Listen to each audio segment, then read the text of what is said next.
5 बार prelims fail हुआ हूँ, 18, 19, 20, 21, 22। 23rd was my first prelims, first mains, first interview. I'm finally into the holy PDF of UPSC. Prelims पे खुद को जज मत करना। In my first attempt, I reached up till interview stage. In second attempt, I wrote mains, but I didn't qualify for interview.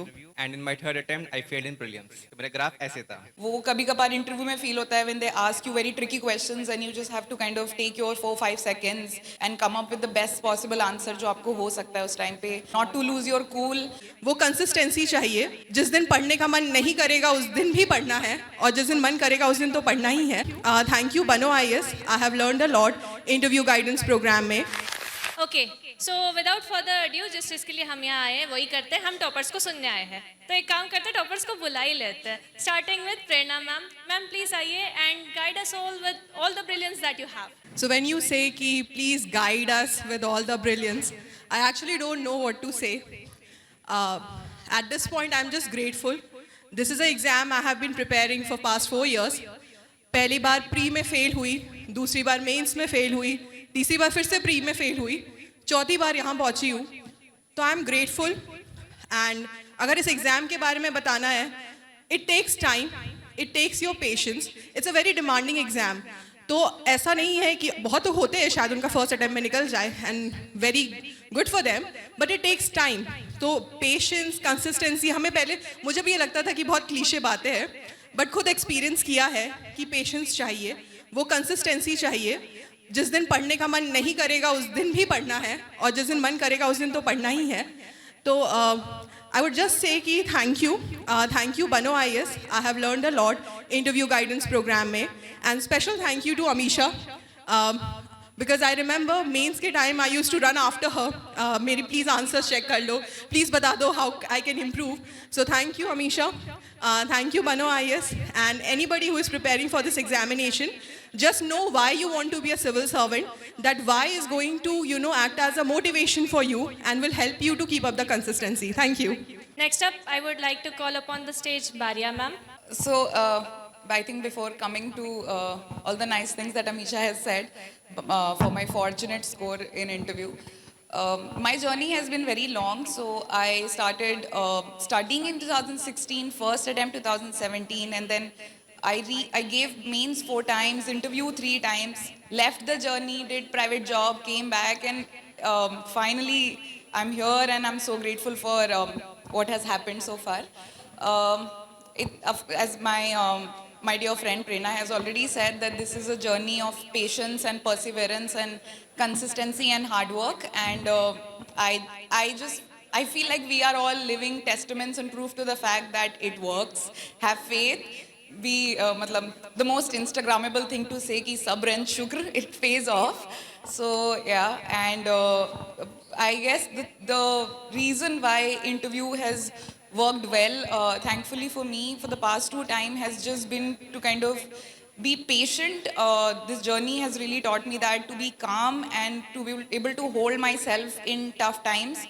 वो कभी कभार interview में फील होता है when they ask you very tricky questions and you just have to kind of take your 4-5 seconds and come up with the best possible answer जो आपको हो सकता है उस टाइम पे, not to lose your cool and just give a smile even if you are kind of shaking inside कि ये क्या पूछ लिया, ये तो बिल्कुल नहीं आता. So I guess that's the only tip that I can give you right now. But if interviews come closer, we can obviously, you guys can reach out and we can discuss in more depth. So about my optional, basically, I had optional sociology in the past, and this time I shifted to PSIR. And although I was not able to kind of get the results as I was expecting in increasing my optional, essentially my GS and my interview went well enough for me to get me good enough marks to make it into the list. But I believe that अगर आपको ऐसा लग रहा है कि आपका optional is kind of holding you back, and if you've kind of tried everything and it's not working, then it can be a possibility that you can consider changing it. But beware that you take some time to prepare it well before prelims, which I was not able to do for the whole of my optional, and I felt कभी कभार वो ऊपर नीचे हुआ भी. So it can also come across as a little bit of a cautionary tale as well. So yeah. Suresh sir, I would really like you to please come on stage. मैंने इनको पूछा कि क्या बोलना है, तो जो भी बोलना है बोल दो, ऐसा कहा गया है तो. Okay, I stand as a symbol of failure, है ना. ये I wish to admit that, I wish you guys to know, 5 बार प्रीलिम्स फेल हुआ हूँ, 18, 19, 20, 21, 22. 23rd was my first prelims, first mains, first interview. I'm finally into the holy PDF of UPSC.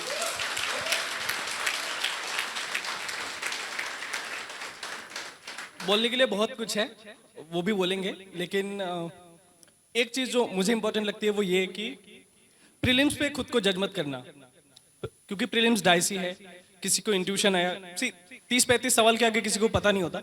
So peripheral knowledge किसका कौन सा कब काम आ जाए, you never know. सो अगर आपको लग रहा है ए, किसी को लग रहा है बी और किसी को लग रहा है सी वाले का सही हो गया और बी का गलत हो गया, तो there is no need that you should जज yourself based on your prelims का रिजल्ट. बट मेक श्योर कि आपका मेंस बहुत तगड़ा हो, मेंस बहुत प्रिपेयर्ड हो. Second, be surrounded by people who can support you, who can constructively criticize you on your face. I was fortunate enough कि मेरे साथ ऐसे दोस्त थे. गौरव is one of them, Pankaj is one of them, Amjad भाई is one of them, जिन लोगों ने face पे मुझे क्रिटिसाइज भी किया अगर मैं गलत हूँ तो, और अप्रिशिएट भी किया और पीठ पे हाथ रख के ये भी कहा जब मैं प्रीलिम्स फेल हो रहा था कि भाई हो जाएगा, हिम्मत रख, हो जाएगा.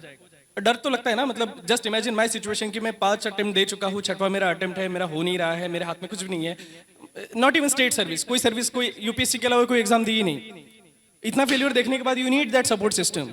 सो be surrounded by positive people who gives you that positive vibes. तो परवीन शाकिर साहिबा कहती है कि कभी अर्श पर, कभी फर्श पर, कभी इसके दर, कभी दर बदर, कभी अर्श पर, कभी फर्श पर, कभी इसके दर, कभी दर बदर, गम जिंदगी तेरा शुक्रिया मैं कहाँ से गुजर गया. ऑप्शनल ऐसा चुनिए जिसमें आपको इंटरेस्ट हो, इन ऑर्डर टू कि हो सकता है कि आपको पहले 2 अटेम्प्ट, 3 अटेम्प्ट, 4 अटेम्प्ट में, मेरे जैसे केस में 5-5 अटेम्प्ट में अगर आपको सक्सेस नहीं मिल रहा है तो you should be able to go back and read that subject again and again. I was always interested in politics. Everything, every centre of power which affects human, which affects you, which affects society, उसमें मुझे interest था. तो इसलिए political science and international relation option लिया ना. I was quite sure, although expectation से मेरे 20 marks तो कम ही आए, but still the point is कि क्या आप अपने ऑप्शन को कैरी फॉरवर्ड कर पा रहे हो, क्या आपने, जब आपका मन नहीं है, बोर हो रहे हो, तब भी आपके ऑप्शनल पढ़ने की मन है, तो ऑप्शनल चूज करते टाइम बी वाइज. ऐसा ऑप्शनल चूज करना जिसके साथ मैराथन भागनी है, स्प्रिंट भागना नहीं है. लेट मी टेल यू, मेरे पीछे ही लाइब्रेरी में जहाँ बैठता था, मेरे पीछे विनय भाई बैठते थे, और जब प्रीलिम्स के लिए पढ़ता था मैं विनय भाई को हमेशा बोलता था कि विनय भाई प्रीलिम्स हो जाएगा, and he was always good in prelims. He always used to say कि हो जाएगा, बस तुम पढ़ते हो. तो एज अ डायरेक्टर इन बनो आईएएस, उसके पहले भी उनसे बहुत पुरानी जान पहचान है. He is the one who has also helped me in my journey. So thanks to him as well, thanks to Bano IAS as well. Thank you, thank you. I would like to call upon stage Mr. Abdullah Zaid sir. Hello everyone. Actually, I had a very unique journey. In my first attempt, I reached appeal interview stage. In second attempt, I wrote mains, but I didn't qualify for interview. And in my third attempt, I failed in prelims. तो मेरा graph ऐसे था. And तो ये काफ़ी unique था. ये this was my 4th attempt, and fortunately, I have qualified this year. बस मैं तो मतलब पर्सनली सारी बात तो जितनी भी एग्जाम से रिलेटेड सबने बताई दी है. मैं एक चीज़ बताना चाहूँगा, वो ये है कि we should have a very good peer group. मतलब रादर देन हैविंग 10-12 फ्रेंड्स, हमारे पास 2-3 बहुत अच्छे दोस्त होने चाहिए जो कि आपको अकेडमिकली या फिर नॉन अकेडमिक चीज़ों में हेल्प करे. जैसे मैं जामिया आरसी में था तो मुझे 3 साल में बहुत अच्छे अच्छे दोस्त मिले हैं. कहीं ना कहीं जो मेरा ग्राफ ऐसे था, उस ग्राफ की वजह से बहुत बार प्रॉब्लम हुई है, लेकिन अच्छे दोस्तों की वजह से I was able to get back to studies. And with respect to my optional, मेरा ऑप्शनल था इलेक्ट्रिकल इंजीनियरिंग. एंड जिस तरह भी सुरेश ने बात बोली है कि अपने इंटरेस्ट से ऑप्शन लेना चाहिए, मैं उसको थोड़ा डिसएग्री करूंगा. Interest like it should not be the sole criteria. और भी चीज़ देखनी है, मटेरियल अवेलेबल है, मार्क्स कैसे आ रहे हैं. क्योंकि कहीं ना कहीं मेरे फर्स्ट अटेम्प्ट में इंटरव्यू तक पहुंचा, मेरा सिलेक्शन नहीं हुआ because of low marks in optional. Second attempt में मैंने मेंस लिखा, बट मैं इंटरव्यू के लिए क्वालिफाई नहीं किया because of low marks in optional. तीसरे में तो प्रीलिम्स ही फेल हो गया था. चौथे में अभी भी लाइक मैं क्वालिफाई तो किया हूँ, बट मैं बेसिकली क्वालिफाई किया हूँ because of my GS, SN interview. अभी भी ऑप्शनल है मुझे. तो ये कि जो सुरेश ने बोला है कि interest is not the only factor. तो आपको इंटरेस्ट, एक मैं तो बोलूँगा यार एग्जाम निकालना है, जहाँ से नंबर मिल रहे हैं वहाँ से ले लो. अब अगर नंबर फिलोसफी से आ रहे हैं, एंथ्रोपोलॉजी से आ रहे हैं, सोशियोलॉजी से आ रहे हैं, तो क्या फ़ायदा इलेक्ट्रिकल लेके फिर. लेकिन ऐसा नहीं है कि हर ऑप्शन में सबके नंबर आते हैं, बट जैसे ये था मेरा कि मैंने इस बार मेंस लिखने के जस्ट बाद, जैसे मान लिया हमारा मेंस खत्म हुआ 25 सितंबर को, तो मैंने 30 सितंबर को अपना ऑप्शन चेंज कर लिया था। वैसे I change my optional after this mains, but fortunately इस साल मेरा क्वालिफाई हो गया है। तो यही है बस, बाकी तो सब चीज़ें बता दी गई हैं। ऑप्शनल में थोड़ा बट यही कि ऑप्शनल को लेने से पहले बहुत बार सोचे, एक बार नहीं 15 बार सोचे, क्योंकि मैं कहीं ना कहीं शायद इतना वक्त मुझे मेरा ऑप्शनल की वजह से लगा है। मुझे बोला गया है कि अपना ऑप्शनल के बारे में कुछ बोल दीजिए। वैसे मैं सही इंसान नहीं हूँ ऑप्शनल के बारे में बोलने वाला, फिर भी चलिए मैंने इलेक्ट्रिकल इंजीनियरिंग जामिया मिलिया इस्लामिया से की है। तो अगर मान लें किसी को लगता है technical option like mathematics, mechanical engineering या फिर सिविल इंजीनियरिंग किसी का बहुत स्ट्रांग है, बहुत मतलब बहुत ज़्यादा स्ट्रांग है, तभी एक बार सोचे। बट देखिए इसका नुकसान मैंने आपको बहुत बता दिया, बट एक फ़ायदा मैं बताता हूँ इसका। इसका फ़ायदा ये कि अगर आपको आता है ना तो you will get very good marks. जैसे मान लिया अभी भी मेरे पेपर 1 ऑप्शनल पेपर 1 में आई गॉट ओनली 86, जो कि बिलो एवरेज है। बट मेरा ऑप्शनल पेपर 2 बहुत अच्छा हुआ था एंड आई गॉट 144। अब 144 किसी भी पेपर में आना दैट इज़ एक बहुत ही अच्छे मार्क्स हैं ये। तो यही है, इसमें ऑब्जेक्टिविटी बहुत ज़्यादा है। फ़ायदा ये है कि आपको पता है पेपर कैसा करके आए हो, अच्छा या बुरा, जो कि और किसी ह्यूमैनिटीज़ ऑप्शन में पता नहीं होता है। And like with respect to बनो IAS, I was enrolled as a student in interview guidance program. And thank you. Hello everyone, my name is Sayyid Sadiq and I have secured All India rank 826 this year, and this was my fourth attempt, and I couldn't even qualify the first 2 prelims. After that, alhamdulillah, I have secured this rank this year. मेरी preparation में मैं कहना चाहूँ कुछ principles जो मैं बहुत integral मान के चलता हूँ, वो है एक तो ऑब्वियसली वो पेशेंस है, which I think every topper would concur with me. उसके साथ साथ एक ये है कि मैंने कहीं सुना था, बोल रहे थे कि टाइम मैनेजमेंट का बहुत क्रेज चलता है, या टाइम भी मैनेज करना चाहिए। लेकिन आई थिंक इसके बाद टाइम मैनेजमेंट करने के बाद भी आजकल एक चैलेंज आ रहा है, वो है माइंड मैनेजमेंट।